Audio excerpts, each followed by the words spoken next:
What's up, guys? It's me, Floyd AM, aka Freebase Floyd, aka that one dude with the nice shoes. And today we are finishing up our recap of Season 3 of The Expanse. In the previous video, we did episodes 1 through 6. So in today's video, we're going to be doing episodes 7 through 13. So if you're not caught up, go ahead and leave a like, subscribe, leave a comment on what videos you would like for us to do in the future, and get the hell out of here.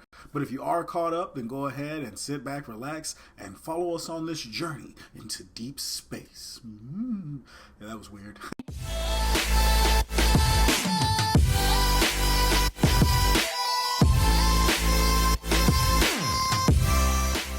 So, just like the last video, we're going to pick up with our crew of the Rossi, the main characters of the show, and sad to say, after the events of episode 1 through 6, Naomi Nagata,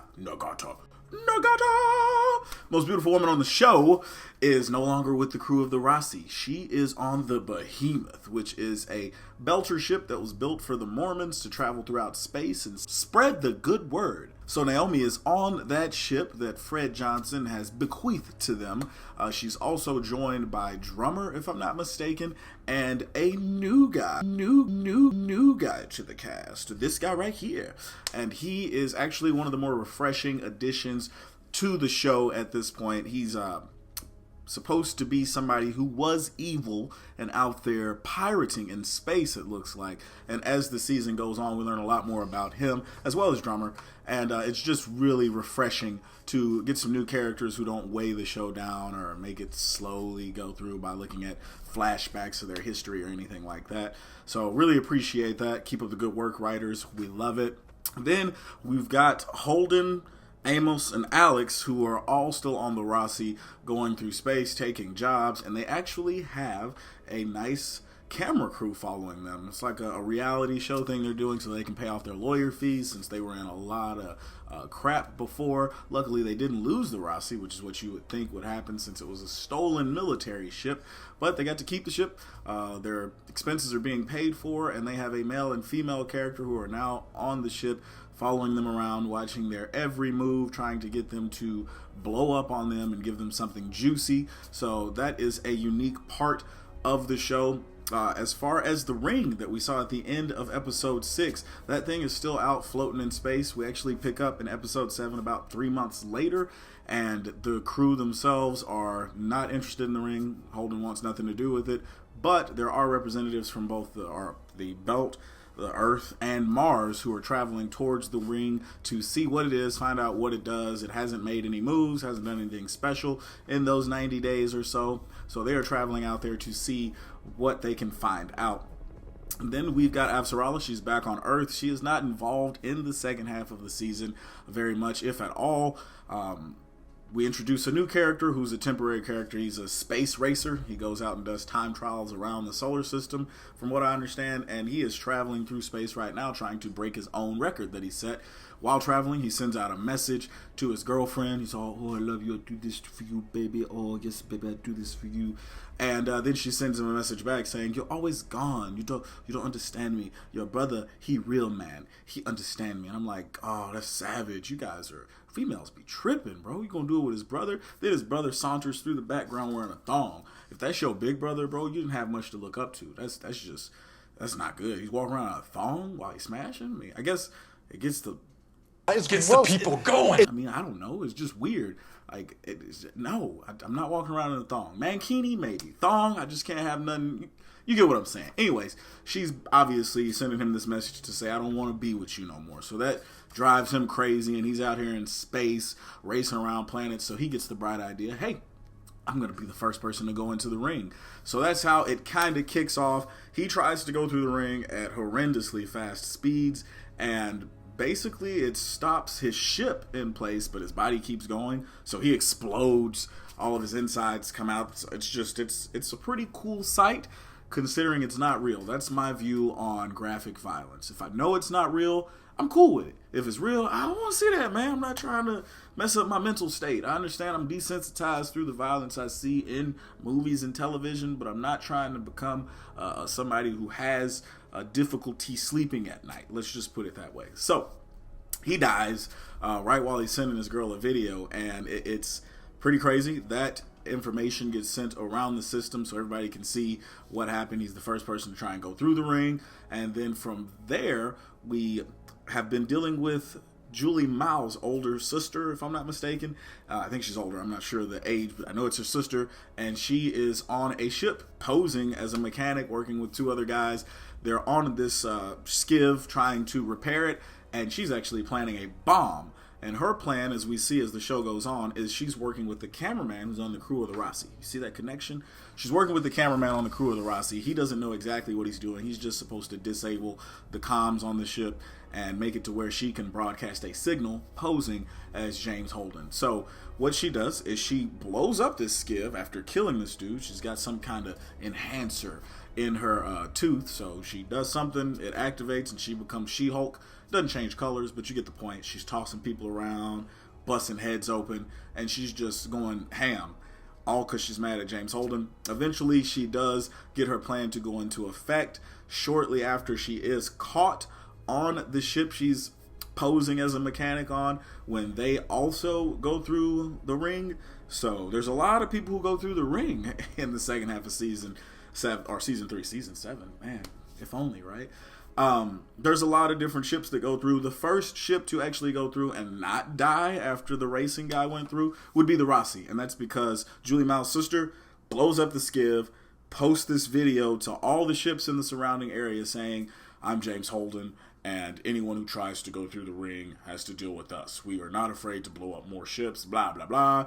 He's taking the blame for something he didn't even know was going on. He had nothing to do with it, but they did a deep fake on him, and everybody believes it. So that leads to Naomi Nagata and Drummer and the new guy having to make a decision. It becomes 2 against 1 that they have to fire on the Rossi and try to blow them up, so no one else thinks that the belt is involved in blowing up this skiv. They shoot their missile. James Holden, I didn't mention it, he's been talking to Josephus Miller from season 1 and 2. If you remember, he died when Julie Mao, well, I guess a representation of her, came to him on, was it Eros? As they were flying through the space headed towards Earth, and he convinced her, don't do this, maybe we could just go to Venus. So that's why the proto-molecule ended up in Venus in season 3. All of that is crazy, because now James Holden is talking to Josephus, who's dead, because there's a little tiny amount of proto-molecule on the Rossi. But it leads to James Holden thinking, man, I must have the proto-molecule in me. And he runs like 100 tests, all come back negative. So he's just basically going crazy, and it's not because of the proto-molecule. Maybe he needs some more coffee. Either way, he's talking to Josephus. Josephus tells him, you should go into the ring. So he comes back and he's like, I know what to do. Miller told me. Nobody else knows that he's talking to Miller. They just wondering what's wrong with Captain. Maybe he's under a lot of stress.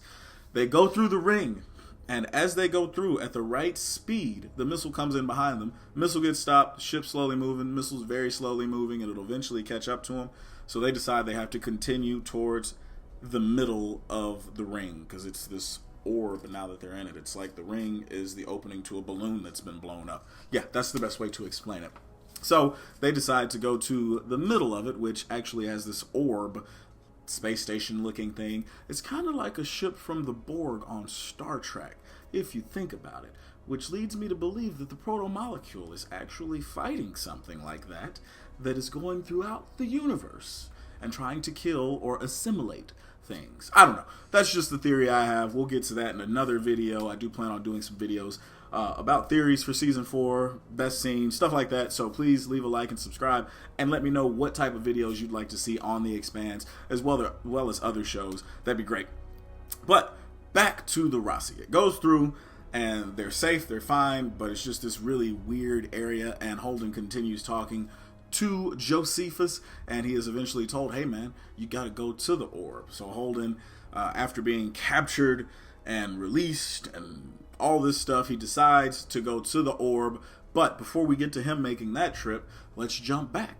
A couple other ships follow him in, because they figure, well, if they went in, we gotta go after him. So the Behemoth goes in, the Mars ship goes in, and then there's actually an Earth ship that's there that goes in. There's just a lot of ships that go in, and they're all in there sitting up trying to figure out what to do now that we're here. We see Bobby again, and her crew are tasked with going to get Holden. So he is now floating through space in a spacesuit, talking to Josephus as he's headed towards the sphere, trying to understand what he's supposed to do. And Josephus is talking about, we got to solve the case. That's the job. Solve the case. Oh, man. And he's telling him stories that you would think Josephus would tell, but we're not 100% sure if this is actually Josephus or the proto-molecule controlling him. It's not Josephus. It's the proto-molecule using his memories or whatever to talk to Holden, because Holden's probably one of the few people that will understand what is trying to be done by the proto-molecule. What we have from here is Bobby and her crew of Marines get to the sphere shortly after Holden gets there with Josephus. Holden's talking to Josephus, and I like saying it, Josephus. I would never name my kid that, but it's just a weird, it's like Joseph, just with an us at the end. Josephus. Really weird.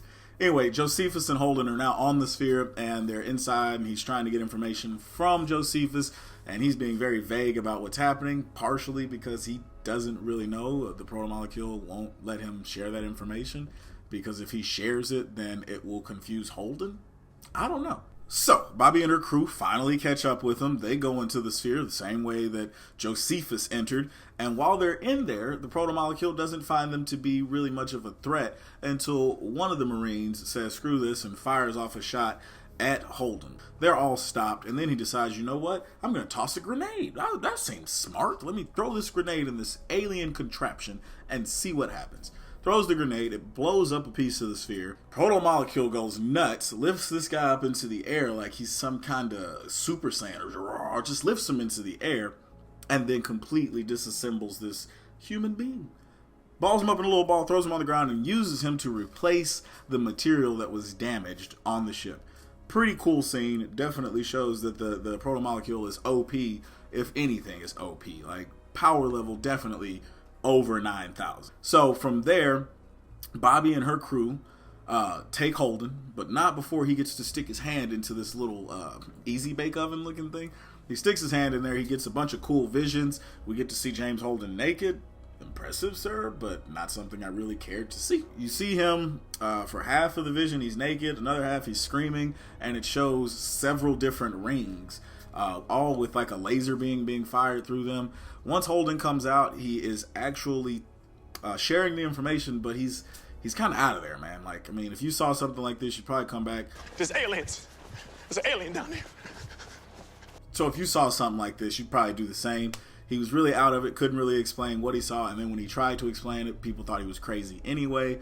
But we eventually get to a point where the people on the Behemoth, that new guy again, this guy right here, he decides it's best for us to try and destroy the ring so that it can't do any damage to our solar system. If what James Holden is saying is true, and it's going around destroying solar systems to protect itself from something, or just destroying them to destroy them, then we need to destroy this ring by firing a laser into the ring, at which point they decide to fire off a skiv with satellites on it, just to see what will happen if they blow it up or something like that. Whatever they do causes the sphere to think that every ship in the ring right now is actually a danger to it, and it is prepping up to blow all of them up, so we think.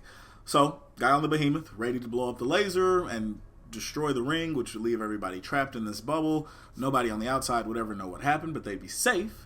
Everybody on the inside would eventually die because they're not moving very fast. It's going to take too long to get back to the ring. Anyway, there's just a lot of variables here, but Holden comes out and he's like, no, we have to shut down all the reactors on every ship.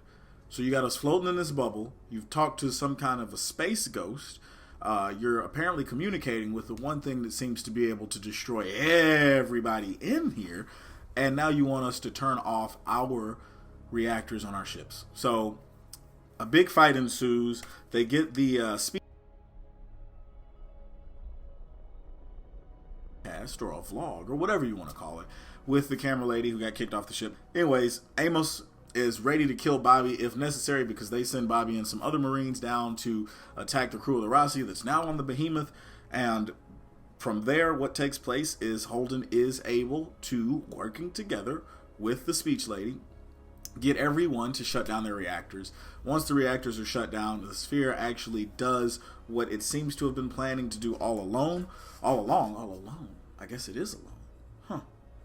All along, and that is to create hundreds of rings within this bubble. So it basically ends up creating a highway traffic system so that you can travel from one part of the universe to another just by going through this ring. And all of them have little different star constellations outside of the ring, so you can tell each one's going to lead to a different location. We're just not sure what those locations possess, if all the locations are the same as the ones that it's been destroying the stars in, or what's going on here. Still unclear on what the proto-molecule really is, whether it's an intelligence or something that was created by an intelligence, like it's technology. So it's really awesome what they're doing with the show.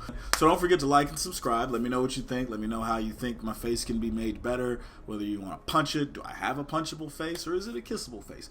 Who knows? I'm just really excited about season 4 of The Expanse, which comes out this year. So again, drop a like, subscribe, ring that bell, let me know what you think in the comments, and jump over on the subreddit over on Reddit. It should be a link somewhere down here, or maybe I haven't learned how to do that yet.